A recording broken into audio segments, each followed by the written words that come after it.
नमस्कार। चलिए आज हिंदी साहित्य के एक ऐसे नाटक की दुनिया में चलते हैं जो लिखा तो गया था 1969 में, पर आज भी बिल्कुल नया और उतना ही सच्चा लगता है। हम बात कर रहे हैं मोहन राकेश के जबरदस्त नाटक आधे अधूरे की। ये सिर्फ एक डायलॉग नहीं है, ये नाटक की मेन कैरेक्टर सावित्री की एक चीख है। एक ऐसी चीख जो उसकी गहरी मायूसी और उस अधूरेपन को दिखाती है जो इस पूरे नाटक की जान है। जरा सोचिए, एक औरत अपनी जिंदगी के सारे रिश्तों का निचोड़ बस इन चंद लफ्जों में सामने रख देती है, और सावित्री की यही तलाश इस कहानी को आगे बढ़ाती है। और यहीं से उठता है वो सवाल जो हम सबके दिमाग में कभी ना कभी जरूर आता है। क्या कोई एक इंसान, कोई एक रिश्ता या कोई एक नौकरी हमें पूरी तरह से कंप्लीट यानी पूर्ण महसूस करा सकती है? पूरा नाटक आधे अधूरे इसी एक सवाल के चारों ओर घूमता है। इस नाटक को ठीक से समझने के लिए इसे लिखने वाले को समझना बहुत जरूरी है। मोहन राकेश आज़ादी के बाद के हिंदी थिएटर के सबसे बड़े नामों में से एक थे। उनके नाटक सिर्फ कहानियां नहीं सुनाते थे, बल्कि वो आज़ादी के बाद जो नया शहरी मिडिल क्लास बन रहा था ना, ये उसकी उम्मीदों और बेचैनियों का एक तरह से एक्सरे थे। आधे अधूरे उनके लिखने के सफ़र का एक बहुत ही अहम मोड़ था। इससे पहले कि उनके नाटक इतिहास या पौराणिक किरदारों के बारे में थे, लेकिन आधे अधूरे में वो सीधे सीधे हमारे जैसे लोगों की, हमारे वक्त की और हमारे शहरों की बात करते हैं। ये नाटक बड़े शहरों की जिंदगी की सच्चाई को और भी ज्यादा बेबाकी से हमारे सामने लाता है। राकेश के नाटकों की सबसे दिलचस्प बात यही है, उनके कैरेक्टर्स हमेशा एक कश्मकश में जीते हैं। एक तरफ है अपनी मर्जी से जीने की इच्छा, अपनी पहचान बनाने की जिद, और दूसरी तरफ है समाज की उम्मीदें और उसके बनाए हुए नियम। और यही टकराव उस मॉडर्न इंसान की कहानी है जो आधे अधूरे के सेंटर में है। तो चलिए अब वापस नाटक की दुनिया में चलते हैं। एक ऐसे घर में जो घर कम और बिखरे हुए रिश्तों का मलबा ज्यादा लगता है। एक ऐसा परिवार जहां हर कोई अधूरा है, हर कोई बेचैन। इस नाटक का जो सेंट्रल आइडिया है वो है अधूरापन। और ये सिर्फ एक फीलिंग नहीं है, ये एक परमानेंट स्टेट ऑफ माइंड है। हर किरदार को लगता है कि उसकी जिंदगी में कोई बहुत जरूरी चीज है ही नहीं, वो गायब है और बस वो उसी की तलाश में भटक रहा है। तो कौन कौन है इस परिवार में, आइए मिलते हैं। सबसे पहले सावित्री, एक वर्किंग वुमन जो घर चलाती है और एक कंप्लीट आदमी की तलाश में है। फिर है उसका पति महेंद्रनाथ, जो खुद को एक नाकामयाब इंसान, एक रबर का बेकार फालतू टुकड़ा मानता है।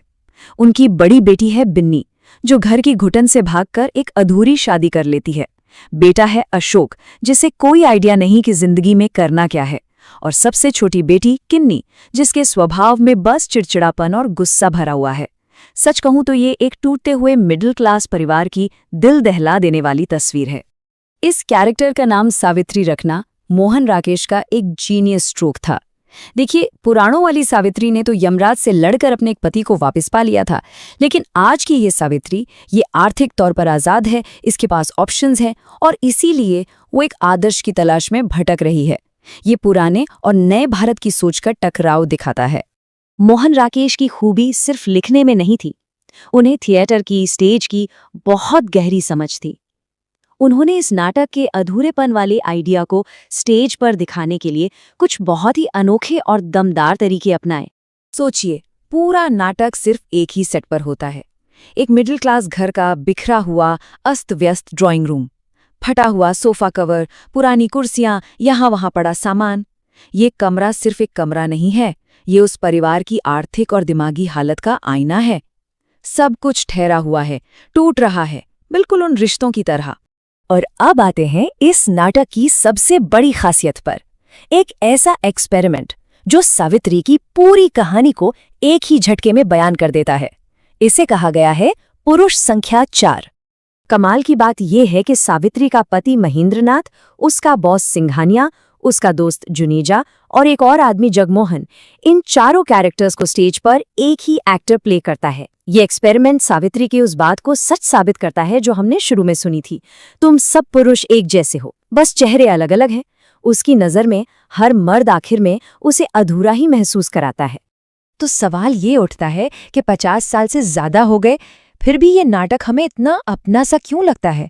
क्यों आज भी सावित्री और महेंद्रनाथ जैसे लोग हमें अपने आसपास दिख जाते हैं? नाटक के आखिर में दोस्त जुनेजा का ये डायलॉग पूरी कहानी का सार बता देता है। वो सावित्री से कहता है कि प्रॉब्लम महेंद्र नाथ या किसी और आदमी में नहीं है, प्रॉब्लम उस परफेक्शन की तलाश में है जो शायद होती ही नहीं है। तुम जिसे भी चुनती, कुछ टाइम बाद वो भी तुम्हें अधूरा ही लगता, क्योंकि अधूरापन बाहर नहीं तुम्हारे अंदर है। ये बहुत कड़वी लेकिन शायद सच्ची बात है। ये नाटक हमें सोचने पर मजबूर करता है कि क्या हम सब अपनी खुशी के लिए दूसरों पर कुछ ज्यादा ही डिपेंड हो जाते हैं। और यही वजह है कि ये नाटक आज भी उतना ही पावरफुल है। अपनी पहचान की तलाश, एक परफेक्ट जिंदगी का सपना, रिश्तों में होने वाले समझौते, बड़े शहरों का अकेलापन, ये सारी चीजें आज हमारी जिंदगी का हिस्सा है।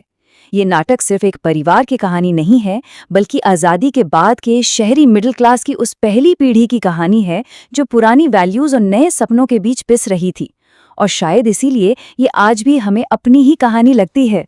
तो आखिर में ये नाटक हमें इसी एक सवाल के साथ छोड़ जाता है, अगर जिंदगी में कुछ भी परफेक्ट या पूर्ण नहीं है तो क्या इंसान कभी भी सैटिस्फाइड हो पाएगा, या फिर हम सब अपनी अपनी जिंदगी में किसी न किसी तरह से आधे अधूरे ही रहने वाले हैं?